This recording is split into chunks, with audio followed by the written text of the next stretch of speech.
Que Dios te bendiga y bienvenido a este estudio especial en donde estaremos estudiando los pactos que ha hecho de paz el país de Israel con otras naciones antagónicas a su estado y a su existencia. Veremos también las guerras por las que ha atravesado durante el último siglo, desde que fue creado el Estado Libre y Soberano de Israel. Yo soy el pastor Alfredo Andrade y te doy la bienvenida a este estudio. Esperamos que esto abra un poco más nuestro entendimiento acerca de los tiempos que estamos viviendo. Son tiempos especiales, tiempos de Dios para la iglesia, donde la iglesia tiene que saber, tiene que entender, como dijo el Señor: cuando veáis todas estas cosas, sabed que vuestra redención está cerca. Está muy cerca, a las puertas, la venida del Señor, y es por esa razón que nos vamos a la tarea de explicar un poco qué es lo que ha pasado en el último tiempo con la nación de Israel. La nación que por más de 4000 años, desde el nacimiento de Abraham, fue la tierra de la promesa y fue el país en donde la ley de Dios vino a tomar forma y vida. Y no solamente eso, sino que también es la tierra donde nuestro Salvador, Jesús de Nazaret, nació para traerle libertad a esta humanidad. Así que empezamos. Bueno, desde el año 70 de nuestra era, el país de Israel sufrió una derrota y una destrucción tan impresionante por causa de una revuelta que se había suscitado desde el año 66, un poco después de que Nerón había incendiado la ciudad de Roma y había perseguido a los cristianos. De esta manera, la ciudad de Jerusalén estaba en un conflicto social, pero también militar, en contra de la autoridad de Roma. Los grupos de los celotes se habían levantado juntamente con trifulcas entre fariseos, saduceos y el Sanedrín, porque ellos consideraban que lo que se estaba haciendo en la tierra de Israel era una herejía, una blasfemia. Lo que se había intentado, poner una estatua del emperador romano ahí mismo a las puertas del templo. También lo que se había hecho era haber dispuesto de dinero del templo para construir acueductos, y también habían puesto un águila romana en la puerta del templo, la cual fue destruida, y los jóvenes fariseos que le intentaron bajar de esa puerta fueron desafortunadamente quemados vivos. Y empezó una persecución en contra del pueblo judío. Ya para el año 69, Vespasiano, que era un general romano, había hecho una incursión en contra de Jerusalén. Pero debido a la muerte del emperador en turno, fue llamado a Roma para ocupar el puesto de emperador nuevo en el imperio romano. Así que Vespasiano se dirige a Roma y deja a su hijo Tito al frente de 4 legiones: la macedónica, la fulminata, la apolinares y la fretensis, los cuales rodearon la ciudad de Jerusalén, y al mando de más de 60,000 soldados empezaron a sitiar y a destruir poco a poco los muros de la ciudad. La ciudad tenía 3 clases de murallas: las murallas externas, las murallas medias y las murallas que protegían el templo judío, que era donde los judíos venían a adorar a Dios. Pero en el año 70, en el mes de agosto, en el día 9 del calendario hebreo de Ab, fue destruido completamente el templo y quemado, y fue saqueado, y todas las cosas que había en su interior fueron llevadas como botín hacia la capital romana del imperio, Roma. Así que de esta manera fueron dispersados los judíos por todas las naciones a partir del año 70. Se calcula, según el historiador judío Flavio Josefo, que en ese sitio de Jerusalén murieron 1.100.000 judíos. Es tan impresionante la cantidad de gente que murió asesinada por los romanos, que dicen que hasta la sangre de los muertos llegaba hasta las rodillas de los caballos. Imagínense, charcos de sangre inundando la ciudad. Y Tito, desde ese monte de los olivos, que podía visualizar claramente toda la ciudad de Jerusalén, daba cuenta de su victoria en contra de aquel pueblo llamado judío. Así, de esta manera, desde el año 70, el pueblo de Israel es dispersado por todas las naciones. La segunda ocasión en toda su historia que su templo, el lugar de veneración y adoración a Dios, es destruido. Ya había sido la primera destrucción del templo que había levantado Salomón, el hijo de David, en el año 586 por Nabucodonosor II, el príncipe de Babilonia. Transcurrieron aproximadamente 600 años, un poco más de 600 años, cuando nuevamente aquel templo que había sido reedificado en los días de Nehemías, Esdras y Zorobabel, y que había sido embellecido y ampliado de una manera gloriosa por el rey idumeo Herodes el Grande, fue destruido un poco más de 37 años después de las profecías de Jesús, en donde le advirtió a sus discípulos: veis todos estos lugares hermosos del templo, de cierto os digo que no quedará ninguna piedra de este lugar que no sea derribada. Y literalmente no quedó una sola piedra puesta en pie de aquel templo hermoso de la ciudad de Jerusalén. Bueno, ahí inicia la desgracia del pueblo de Israel desde el año 70, donde son esparcidos y van por todas las naciones tratando de ubicarse, pero siempre soñando, pensando y orando a Dios regresar un día a Israel, a levantar su templo y adorar a Dios como lo hacían en los días de la antigüedad. Bueno, entonces, ¿qué es lo que pasa? Que ya transcurriendo el tiempo, en el siglo XX, cuando empieza la Primera Guerra Mundial, entonces las naciones que están involucradas, entre ellas Inglaterra, derrotan a los turcos otomanos que dominaban toda esa parte de Siria, Turquía, Israel, que ahora le mencionan Palestina, le llaman la tierra de Palestina, que este nombre realmente fue puesto en los tiempos del Imperio Romano en el siglo II, y se le cambió el nombre de Jerusalén o de Israel a Avia Capitolina, y después se cambió el nombre Asia Palestina, que es el nombre que hasta el día de hoy se está usando. Pero realmente la tierra que fue prometida a Abraham y a Isaac, y en este caso a su descendiente Jacob, se llama Israel. Y desde ese tiempo el pueblo de Dios había soñado y orado volver a su tierra. Bueno, después de la victoria de Inglaterra dentro de lo que fue la Primera Guerra Mundial, entonces queda todo eso en control del Imperio Británico. Y en el 1917 Inglaterra permite el retorno de algunos judíos que empiezan a llegar a esa tierra. La tierra estaba normalmente habitada por musulmanes, por árabes y por otros grupos étnicos de alrededor, pero empiezan a llegar poco a poco los judíos y empiezan a asentarse en esas tierras. Para el año de 1945, cuando termina la Segunda Guerra Mundial y el mundo queda horrorizado, porque se sabía de la persecución en contra de los judíos, pero no se tenían todavía todas las pruebas y evidencias de las masacres, de los holocaustos que sucedieron en esos campos de concentración, como el campo de concentración de Auschwitz, que Hitler había levantado para no solamente tomar prisioneros a los judíos, sino también para torturarlos y matarlos. En esos campos de concentración se extraía la grasa del cuerpo de los judíos cuando eran incinerados, y esa grasa servía para hacer jabones para que las tropas alemanas se pudieran bañar y asear.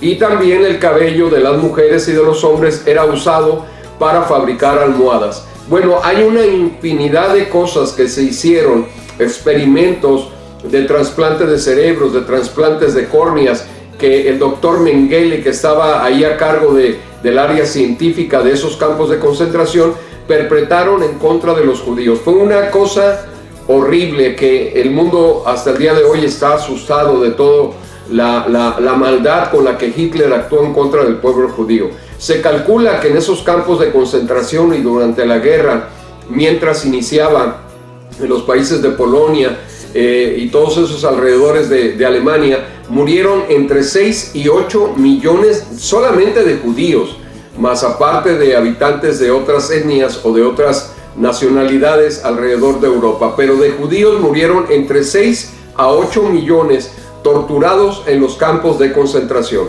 Debido a toda esta horrible masacre que el mundo empezó a darse cuenta y empezó a filtrarse toda la información, fotografías, entrevistas con los sobrevivientes de de los campos de concentración, que eran marcados como reses. Se les ponía una numeración en el antebrazo y se les ponía la estrella de David como marca de que eran judíos. Desde ahí viene ya la tendencia de marcar a la gente con algo en el cuerpo que es un prototipo de lo que será la marca de la bestia, que se impondrá a todos los habitantes del mundo en todas las naciones. Bueno, entonces, debido al horror de la guerra, las Naciones Unidas deciden darle una oportunidad a Israel de regresar a su tierra en una forma masiva y establecer un Estado soberano e independiente como capital en Jerusalén. Pero había ciertos conflictos porque Jerusalén estaba en posesión de naciones musulmanas y sus alrededores eran antagónicas a todos los judíos. Pero se hizo una votación y en el año de 1948, el 14 de mayo, una fecha histórica para Israel y para el mundo, finalmente David Ben Gurión proclama la independencia y la soberanía del Estado judío en la tierra de Israel. Inicialmente su capital, Tel Aviv, fue el centro de operaciones del gobierno y de la sociedad civil que habitaron nuevamente, que empezaron a retornar de todo el mundo hacia la tierra de sus ancestros. Bueno, debido a esto empieza la primera guerra en contra de los judíos. Y precisamente ese día 14 de mayo empiezan a haber incursiones de países antagónicos a Israel, declarándole la guerra 7 naciones en contra de un grupo pequeño de aproximadamente 100,000 judíos que habitaban la tierra. Bueno, naciones poderosas que llegaron inclusive a tener más de 200 tanques alistados para invadir Israel, y Israel con unos pocos tanques y con unos pocos aviones pudo derrotar a esas naciones enemigas. Voy a dar una breve reseña de lo que sucedió. Los países de alrededor iniciaron una avanzada ofensiva para expulsar de la tierra a los casi 100,000 habitantes que habían llegado de diferentes lugares del mundo a repoblar la tierra que Dios había prometido a sus padres. Entre ellos estaban Egipto, Líbano, Siria, Jordania, Irak, Arabia Saudita y Yemen. Finalmente se logra que se firme un armisticio, en otras palabras un cese al fuego, que es muy diferente que un tratado de paz. Un armisticio es poner fin a la agresión bélica por intervención de algún tercer o cuarto país que vienen a tratar de actuar como referees, como negociadores, para que cese al fuego, y en ese momento cesan las hostilidades, pero todavía está la tensión porque no hay un acuerdo de paz.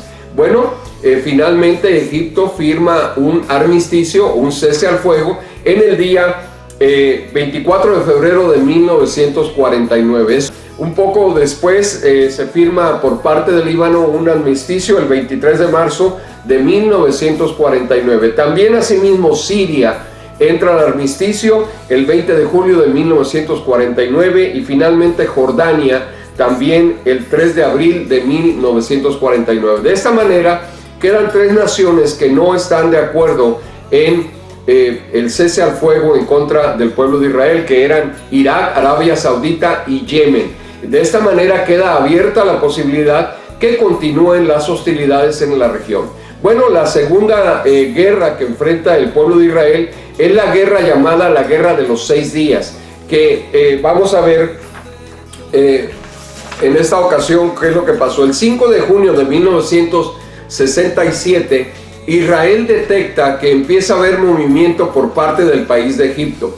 El rey Nasser había estado proclamando en los medios de comunicación de su país de Egipto que Israel debería de desaparecer del mapa.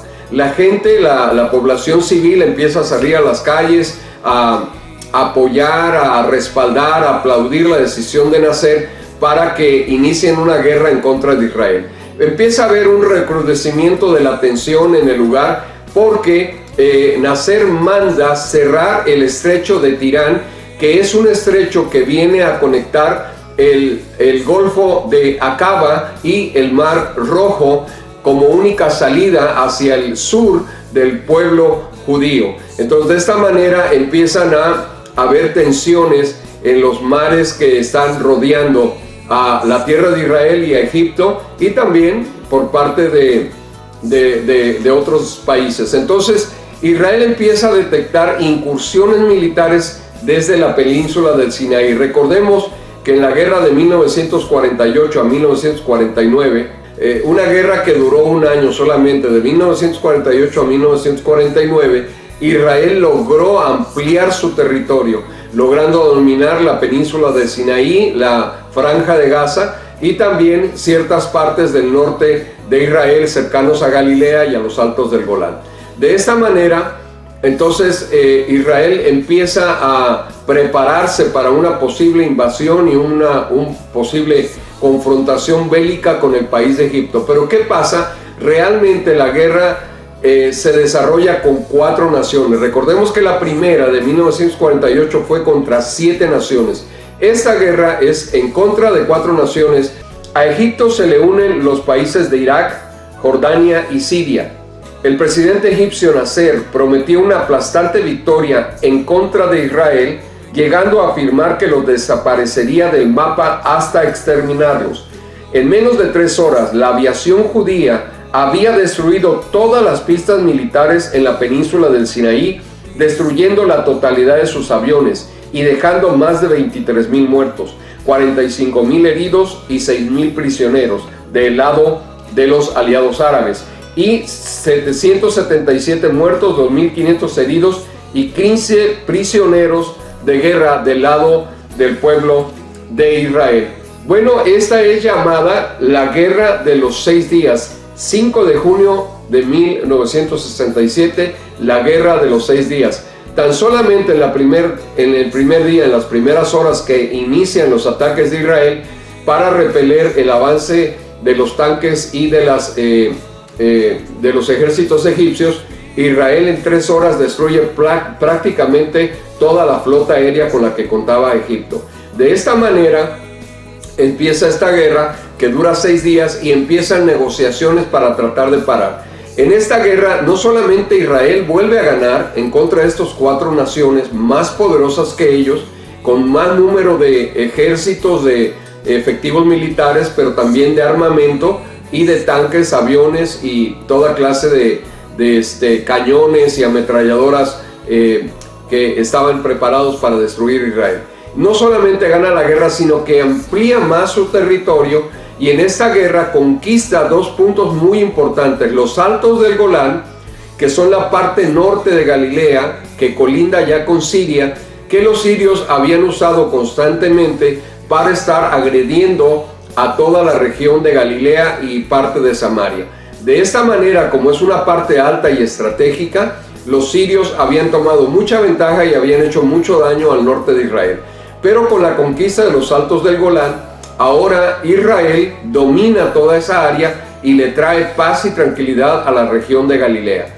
De esta forma también el país de Jordania pierde la parte vieja de la ciudad de Jerusalén que tenía en su dominio desde aproximadamente el siglo VII, donde se había levantado en el siglo VII aquella famosa cúpula de la roca, el domo de la roca y la mezquita de Al-Aqsa, que ahí en ese lugar es un centro pues de mucha veneración para el mundo musulmán. Es el tercer lugar, el sitio más sagrado de la religión del Islam, y ahí en ese lugar se dice que hay una roca muy grande debajo de la cúpula, desde donde el profeta Mahoma salió hacia los cielos montando un caballo. Entonces para ellos es muy importante este sitio.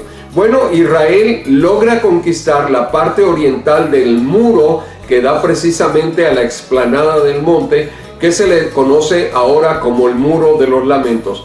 Y cuando conquista el Muro de los Lamentos, Israel siente que tiene una gran ventaja, porque ellos creen y afirman que esa parte de ese muro era donde iniciaba el antiguo templo de Jerusalén, y sienten que de alguna manera están teniendo ya un avance muy grande para reconstruir su tercer templo. Bueno, es otro tema que podremos tratar en otro instante, en otro momento, en otro programa, pero realmente se ha descubierto que el templo de Salomón y el templo que se reconstruyó por Herodes el Grande no ocupa exactamente el lugar del monte del templo donde está la cúpula de la roca, sino que se cree que ahí estaba la fortaleza romana Antonia.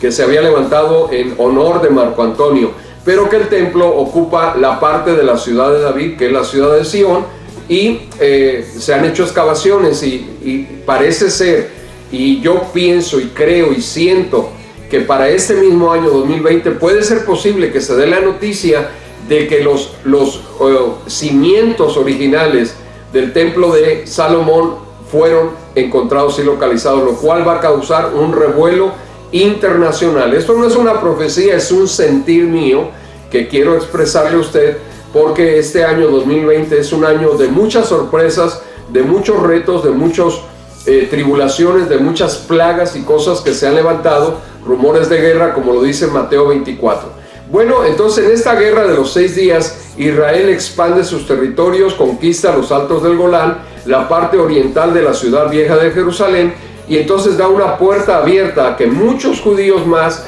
regresen de todas partes del mundo a orar frente al muro del templo, o al muro de los lamentos, quiero decir, y ahí entre las piedras escriban oraciones por la restauración de su nación. Bueno, en esta guerra Israel vuelve a ganar y expandir sus territorios. La tercera guerra en contra de Israel se efectúa a través de 2 naciones, pero 10 más que, aunque no están participando con tanques y aviones, sí están apoyando con infantería, con soldados, que son 10 naciones más. En total 12 naciones se levantan en la guerra conocida como la guerra del Yom Kippur. ¿Y por qué la guerra del Yom Kippur? Porque precisamente el día más sagrado del Yom Kippur inicia con la festividad de Rosh Hashanah, que es el inicio del año judío, el primer día del mes de Tishrei. Pero la festividad del Yom Kippur, que es la festividad del ayuno, la aflicción, el quebrantamiento y la expiación, empieza al atardecer del día 9 hasta el atardecer del día 10 de Tishrei. Y este es el día donde todo el pueblo de Israel empieza a recogerse en sus hogares. Es un día tan sagrado que no se permite hacer nada, así como los sabbats, pero este es todavía más sagrado. La gente empieza a ayunar, empieza a quebrantar su alma, empieza a perdonarse las ofensas, porque históricamente o culturalmente ellos creen que en Rosh Hashanah, que es el primer día del año judío, Dios inició la creación del mundo, la tierra y los habitantes que hay en ella. Es decir, la creación del paraíso de Adán y Eva. Y es precisamente en este día cuando todos los soldados y todos los políticos y los civiles de la tierra de Israel están recogidos en su casa, están en ayuno, en oración, en quebranto, cuando deciden atacar al pueblo judío, tratando de tomar una gran ventaja que sí efectivamente la tuvieron, pero que gracias a Dios el pueblo de Israel logró levantarse de ese ataque inicial y pudo finalmente también derrotar a estas 12 naciones que vinieron en contra del pueblo de Israel para desaparecerlo completamente del mapa.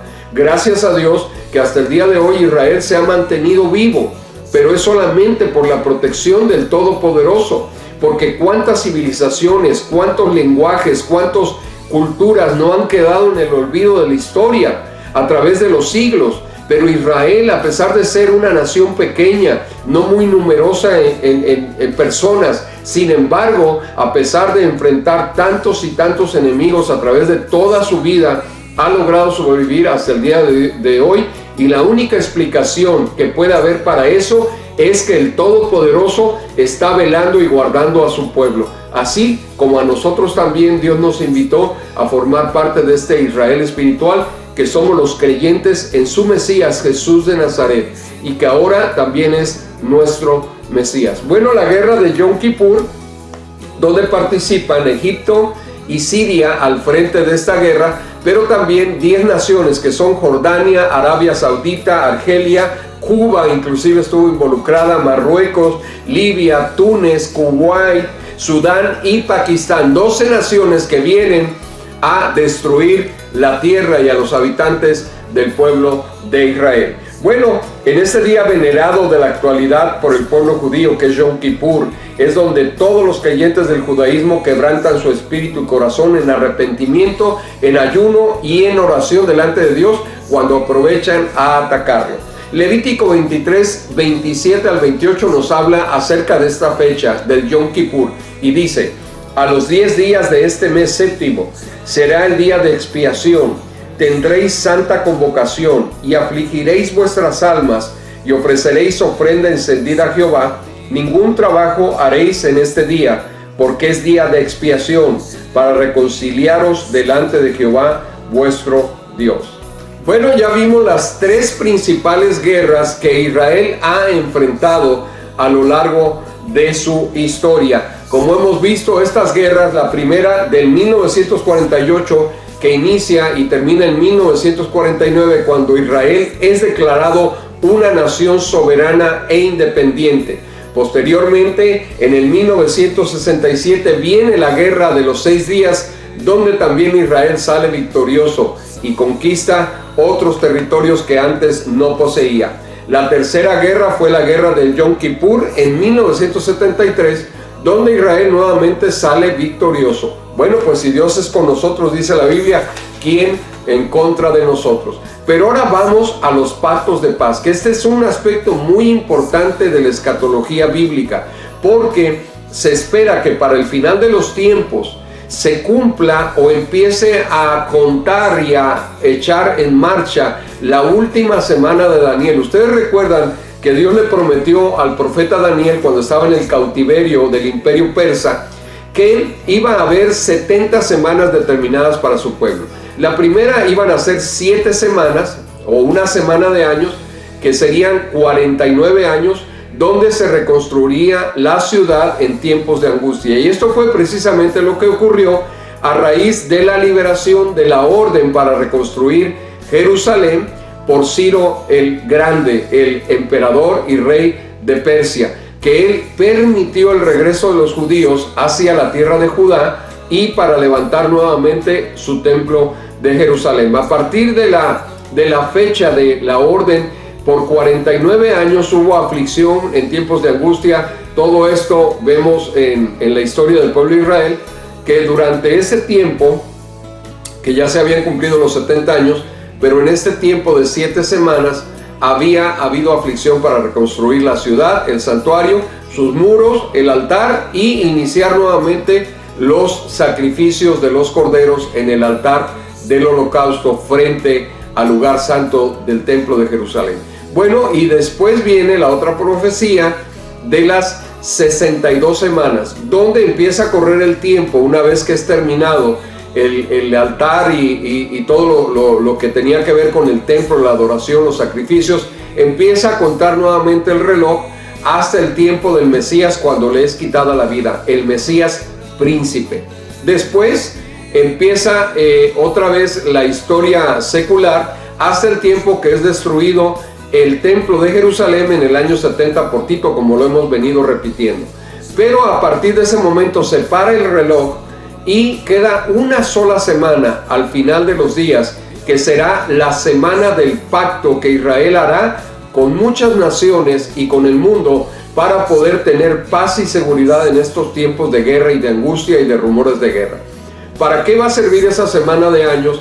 Para que el pueblo de Israel, con toda tranquilidad y paz y garantía por parte de organismos internacionales como la ONU, que tal vez otros países generen o den una cierta seguridad para que ellos puedan reconstruir su templo, que ya para este tiempo encontrarán los cimientos y podrán reiniciar la reconstrucción del templo. Entonces este pacto de 7 años le va a dar esa paz y seguridad para reiniciar sus sacrificios. Pero dice la Biblia que en la mitad de la semana es interrumpido el continuo sacrificio y entra la abominación desoladora al lugar santo, haciéndose pasar por Dios. En otras palabras, va a proclamar delante de todo el pueblo de Israel, y estarán las cámaras internacionales de los noticieros de todo el mundo, que este personaje llamado la bestia, que también en la Biblia nos llama en el libro de Daniel el desolador, será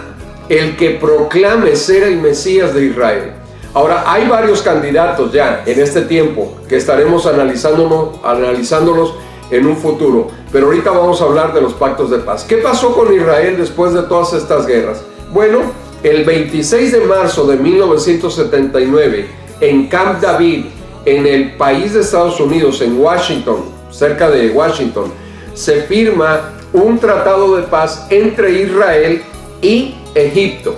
En este momento se firma una paz. Es la primera paz entre dos países antagónicos. Egipto, que fue uno de los participantes en las 3 guerras en contra de Israel, Egipto participó y firma un tratado de paz con Israel.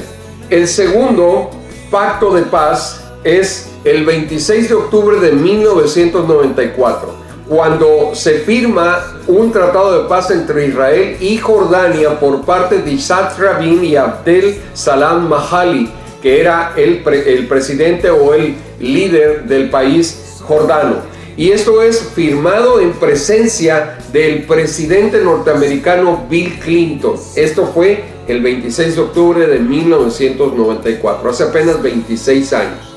Bueno, si ustedes ven en esta explicación que estamos dando de los pactos, aproximadamente cada 20 años se ha hecho un pacto de paz.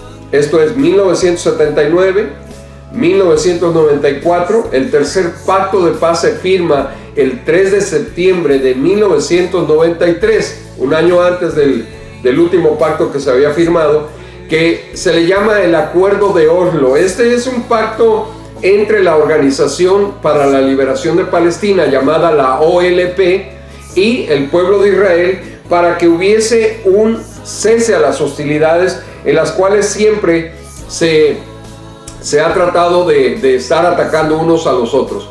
La Organización de la Liberación de Palestina o el Estado palestino ha optado por lo que se llaman infatadas, que son agresiones con piedras, con bombas molotov, bombas incendiarias en contra del territorio de Israel, sin que haya la intervención de armas como serían rifles, ametralladoras o pistolas, que no ocasionan muertes entre los soldados israelitas para que esto no detone una nueva guerra, sino que ponen a mujeres y a niños al frente mientras ellos desde atrás empiezan a aventar piedras y bombas molotov, y los soldados israelíes no disparan porque hay niños y mujeres presentes, además porque no son armas como las que conocemos convencionales de guerras, que son rifles, ametralladoras y pistolas o cañones, pero lo hacen como sucede en muchos mítines que se realizan alrededor del mundo, que los manifestantes le lanzan a los policías piedras y les lanzan objetos, y los policías pues normalmente no disparan en contra de ellos, porque entonces la comunidad internacional alzaría su grito al cielo diciendo: ¡hey! Los están sacrificando, asesinos, los están matando. Lo que hacen es que avientan gases lacrimógenos, los esposan, los llevan a arrestar, y todo termina en solamente manifestaciones. Bueno, eso es lo que se hace entre palestinos y israelíes, que agreden los palestinos a Israel con estas llamadas infatadas. Entonces se firma el Acuerdo de Oslo, en el cual Israel empieza a ceder para no provocar o detonar una cuarta guerra en la región, y se firma el Acuerdo de Oslo por parte de Yitzhak Rabin y Yasser Arafat, el que era líder de la OLP o la Organización para la Liberación de Palestina. Pero lo último es lo más importante que hemos escuchado en estos días, y es por eso que decidimos hacer este programa. El 13 de agosto del año 2020, hace apenas unos 3-4 días atrás, se anunció a través de todos los medios de comunicación que hay una propuesta de paz. Todavía no se ha firmado, pero es una propuesta de paz que en estos próximos días seguramente nos van a dar la fecha y el lugar donde se firmará, que es entre el pueblo de Israel y los Emiratos Árabes Unidos, el cual está conformado por 7 naciones. Ahora, ¿por qué es importante? Porque Israel y los Emiratos Árabes Unidos podrán restablecer relaciones diplomáticas. No solamente es un pacto de paz, sino que es un pacto de apertura comercial, social, turística y de intercambio de tecnología, bienes, servicios y cuestiones científicas como ciencia médica.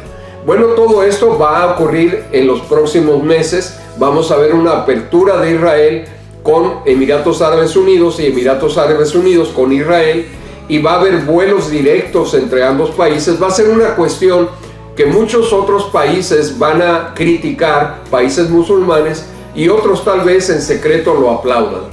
¿Por qué es importante este pacto de paz? Bueno, quiero decir que hay dos aspectos muy importantes aquí.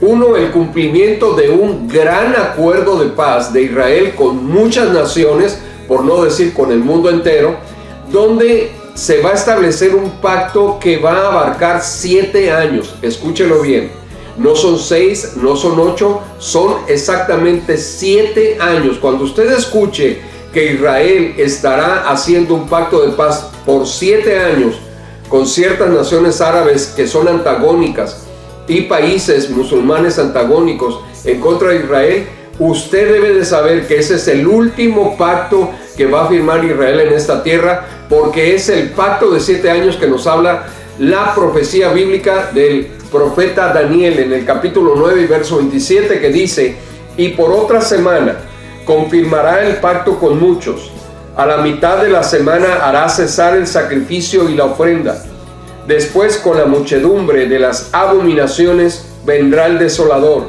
hasta que venga la consumación y lo que está determinado se derrame sobre el desolador. Isaías 28:15 nos dice: por cuanto habéis dicho, pacto tenemos hecho con la muerte, e hicimos convenio con el Seol, cuando pase el turbión del azote no llegará a nosotros, porque hemos puesto nuestro refugio en la mentira y en la falsedad nos esconderemos. Aquí esto es muy interesante porque la Biblia dice que este pacto de una semana de años será con muchos, no es con una nación. No es como sucedió en los 3 anteriores pactos, que uno fue con Egipto, otro fue con la OLP, otro fue con Jordania, y este que será hecho con los Emiratos Árabes Unidos. Este próximo pacto de 7 años que está en el futuro y no sabemos ni el día ni la hora en que se vaya a firmar, es un pacto de paz con muchos, como dice la Biblia, es decir, muchas naciones involucradas. Y yo creo personalmente, viendo la geopolítica y la religiosidad del Medio Oriente, que allá existen 2 grupos de musulmanes. Es una religión conocida como Islam, regida por el libro sagrado de ellos que se llama el Corán, y que está centralizada en un país que es antagónico a otra corriente musulmana, que son los chiitas. Este país es Arabia Saudita, donde en la Meca, en la ciudad de la Meca, se encuentra una piedra sagrada para el Islam que se llama la Piedra Negra o la Kaaba, que es ahí donde realizan año con año una festividad del Ramadán. Y ahí es donde está centralizada toda la fe del Islam, en la Kaaba, que se encuentra en la Meca, en Arabia Saudita. De hecho, el Islam, la lectura del Corán se da en árabe antiguo.